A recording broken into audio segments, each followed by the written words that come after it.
consacré aux médianes d'un triangle dans cette vidéo. On va voir un peu les fondamentaux de cette droite remarquable, qui est un segment remarquable d'un triangle. Et nous allons un peu étudier ses caractéristiques, voir comment on les trace, les médianes d'un triangle, et surtout voir un peu comment ça va pouvoir t'aider lors de la réalisation de ton CE1D, le passage de ton CE1D. Alors tout d'abord, la définition. Une médiane, c'est un segment qui a deux caractéristiques. Première caractéristique, il y a le fait qu'elle part du milieu d'un côté. Donc, le milieu d'un côté. Et ça, tous les mots en géométrie, enfin beaucoup de mots, en tout cas qui commencent par med, les trois lettres MED, médiane ou médiatrice. Il y a un rapport avec cette notion de milieu, un peu comme le mot middle en anglais, ou les médiums. Si tu fais un peu de musique, il y a les graves, les aigus, et les médiums. C'est même pas traduit en français, je pense. Et donc, tout ça a un rapport avec le milieu. Donc, c'est peut-être un petit moyen mnémotechnique de retenir que la médiane part du milieu d'un côté, et elle rejoint le sommet opposé. Donc, sommet opposé au côté dont elle rejoint le milieu opposé. Donc deux notions, comme pour la hauteur, deux notions importantes, le milieu du côté, le sommet opposé. Et c'est tout. Donc voilà, à part le fait de devoir mesurer le milieu d'un côté, le reste après c'est très facile. On va les tracer directement au tableau, avec trois médianes.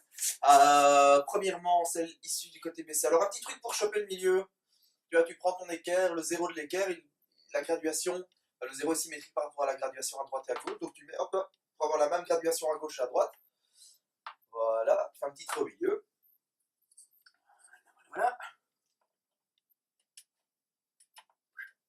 Et puis, on relie le sommet à ce milieu.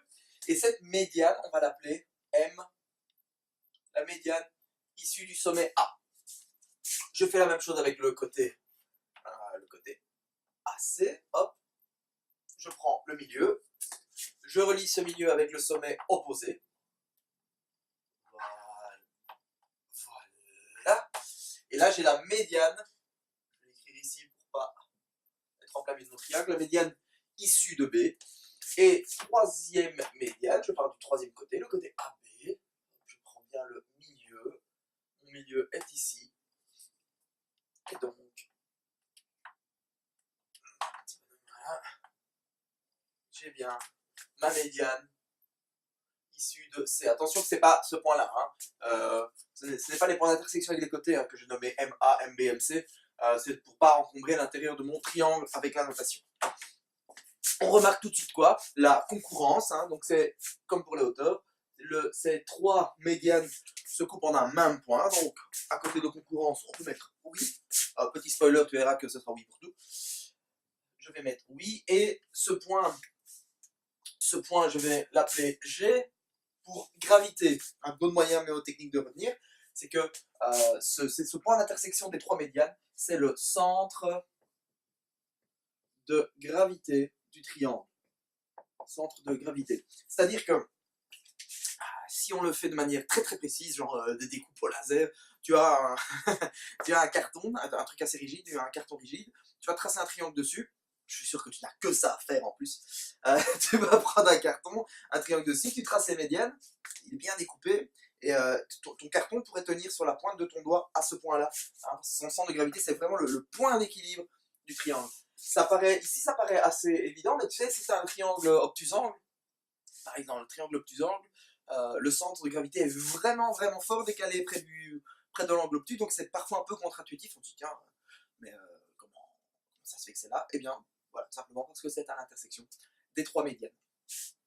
Petite utilité des médianes, c'est que parfois, pas parfois, c'est comme ça, la médiane permet, tracer une médiane, ça permet de diviser ton triangle en deux triangles d'aires égales. Donc, utilité, la médiane partage, donc une médiane partage un triangle en deux triangles de même R. De même R, ça se voit assez facilement. On se souvient, l'air, c'est la base fois la hauteur. Je prends ici mon triangle ABC. Ok, si je voulais calculer, je vais prendre une autre couleur pour pas t'embrouiller. Si je veux calculer l'aire de ce triangle ABC, je peux choisir de prendre comme base la base BC. Et donc je devrais tracer la hauteur, en tout cas mesurer la hauteur. Je vais le faire à main levée, rapidos. Hop, la hauteur. Et la base fois cette hauteur me donnerait l'aire. Ma médiane, comme elle coupe ma base en deux parties égales, parce que mon côté ici, mon côté BC, j'ai une première moitié là, une première moitié ici, et bien ce petit triangle-là, le triangle de gauche, a la même hauteur que le grand triangle BC. Donc ça c'est un demi-triangle, c'est une demi-R. Et le triangle ici, le triangle de droite, il a aussi la même hauteur.